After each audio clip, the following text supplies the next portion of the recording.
Hail to the victors valiant. Hail to the conquering heroes. Hail, hail to Michigan, the leaders and best.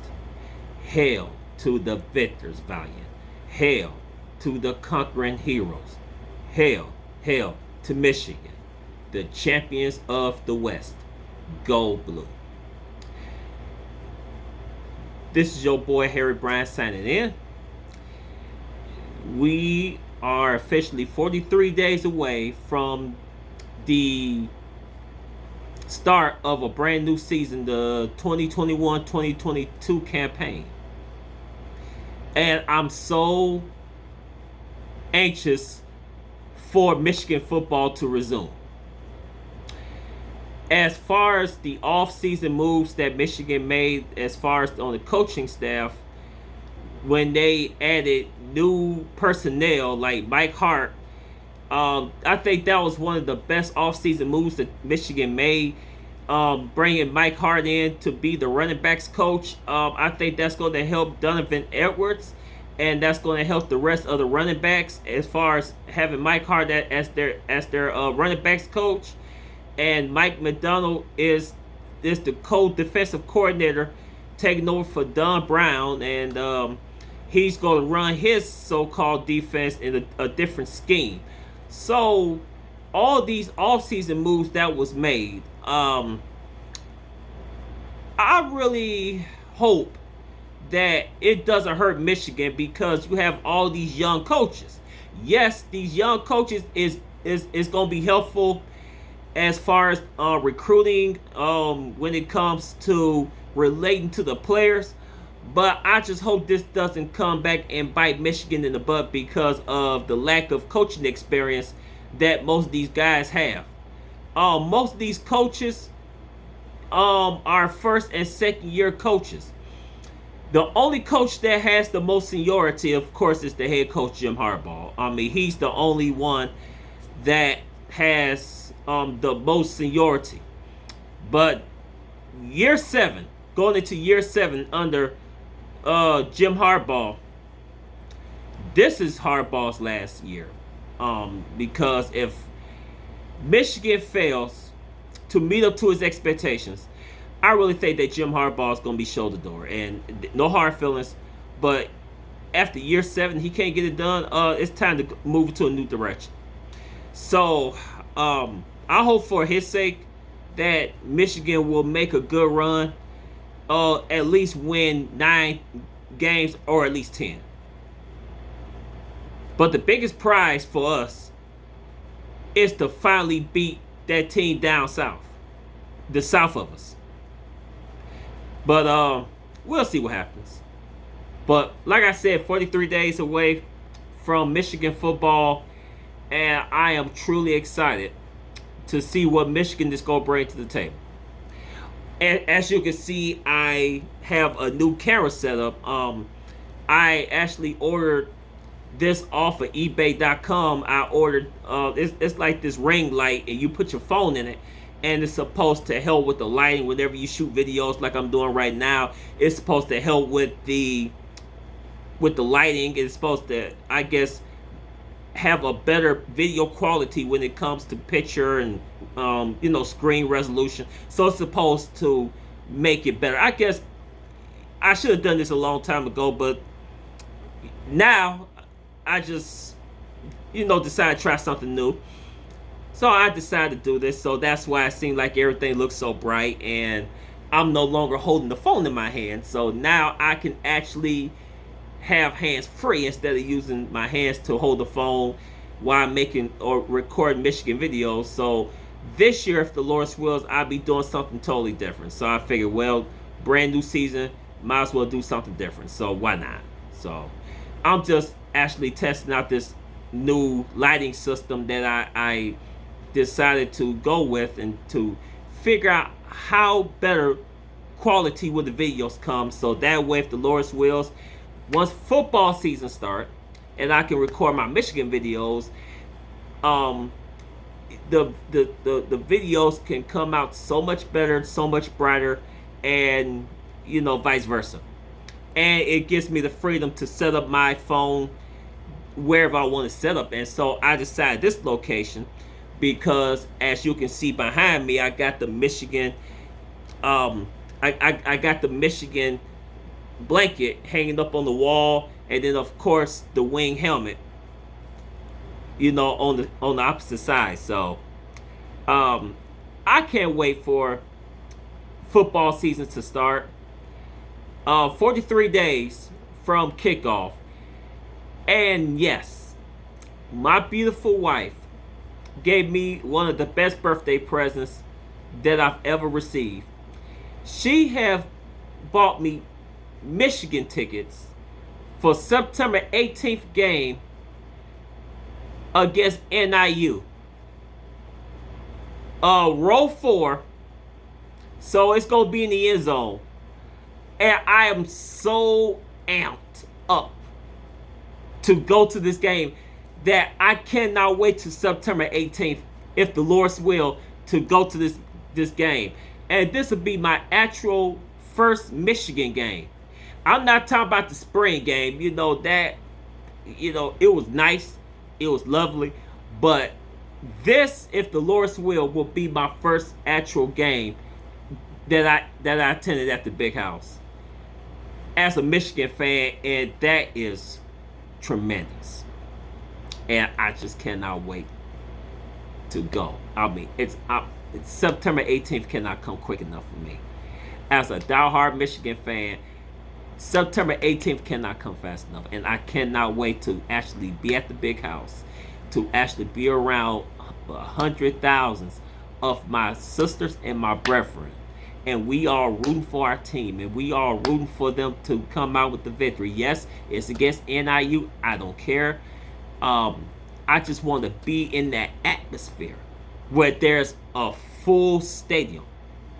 Hopefully, if people be careful with this COVID thing, that they will have full capacity and everybody can come to the Big House, and they don't have to be separated by 6 feet or whatever the case. But man, I just can't wait. I can't wait for Michigan football to resume. I just cannot wait for Michigan football. And one more thing I want to mention before I end the video. News surfaced yesterday that the University of Texas and the University of Oklahoma, both football teams, are in talks of joining the SEC conference. Wow. Those two teams, Texas and Oklahoma, are the Big 12's flagship teams. And their flagships, it normally takes months or years to buy out of a conference to join another conference. But Texas and Oklahoma decided that they want to do it in a matter of weeks because they want to hurry up and get out of the Big 12 conference. You got two flagship teams of the Big 12 in Texas and Oklahoma, and both of them want to leave the Big 12 to join the SEC. So that means if everything goes through with the vote, because 2/3 of the vote has to be voted in their favor in order for them to be considered to join the SEC. So let's say hypothetically, if that happens, Texas and Oklahoma are the newest members of the SEC conference.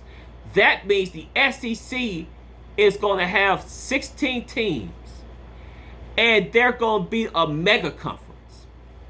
That means all these other conferences like the Big 10, the Pac-12, the ACC, and the Big 12 is going to be in trouble. And I think if Texas and Oklahoma go to the SEC, that means it's going to be a major fallout, and I don't even think the Big 12 is going to survive without those two teams, because Kansas is already in talks with the Big 10 to be the newest member of the Big 10 conference. So that means another team is going to leave the Big 12, and I think it's going to be down to 4 major conferences instead of being 5. It's going to be down to 4. That's just my thought. I think it's crazy, and I think it's going to be like, wow. It seems like the SEC, it seems like the SEC cannot get any better. If you have Texas and Oklahoma to join the SEC, whew, that's going to be absolutely scary for college football. And in my opinion, I think it's going to really, really be bad for college football. Because who can beat the SEC recruiting already? And now if you add Texas and Oklahoma to the mix, I really don't think that it's good for college football. And now they got the NIL, the names, image, likeness. So now the players can profit off of their names, their likeness, and their image. So that too, with the addition of Texas and Oklahoma join the SEC, I don't think the SEC. I think the SEC is just going to be untouchable when it comes to recruiting, when it comes to generating revenue, when it comes to its influence. I think the SEC is going to really damage college football because too many people is not going to want to watch it because the SEC got too much power. Now, I'm not angry at the SEC, but I'm just saying that the SEC is already has the best teams in college football. And now you want to add Texas and Oklahoma? So they're going to have 16 teams. But I tell you what, it's going to be fun to watch. It's going to be fun to watch the SEC tear each other apart. I don't mind it. But I tell you what, I'm always a diehard Michigan fan.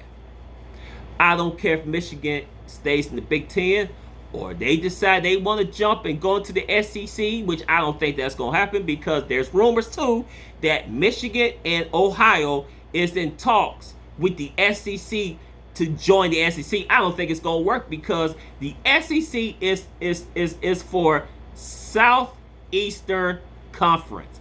Michigan is not located in the South. We're in the North. So there's no way that Michigan is going to join the SEC. Neither is Ohio. But anyway, I just wanted to make this video because, like I said, I want to test out this new lighting. And so far, I like it. But I'm going to see throughout the rest of the year how it's all going to pan out. But anyways, thank you for subscribing to this channel. And if you like it, please hit the subscribe button. Hit the notification bar. For upcoming videos that may come up this year during this new football season. And if you're on Facebook, hit the like if you like this video. So the thing I want to say is this: I will always stay true to this, and you see that, to that. I'm a diehard Michigan fan. Win, lose, draw, downward, upward, in the valley, on the mountaintop, no matter where my team status is, I'm always a diehard Michigan Wolverine fan. That's a given. And nothing is going to change it. I don't care if they do a realignment when it comes to conferences, which I think that's what's going to end up leading to is a major realignment. It's going to happen sooner than later. But anyway, I don't know if it's going to be good for college football. But I think it's going to be bad if Texas and Oklahoma join the SEC because the SEC is going to have too much power. And what other conferences can stand up to the SEC if they acquire those two teams? But anyway, that's just my thoughts. So until then, this is Harry Bryant signing off. Hail to the victors. Peace. Deuces.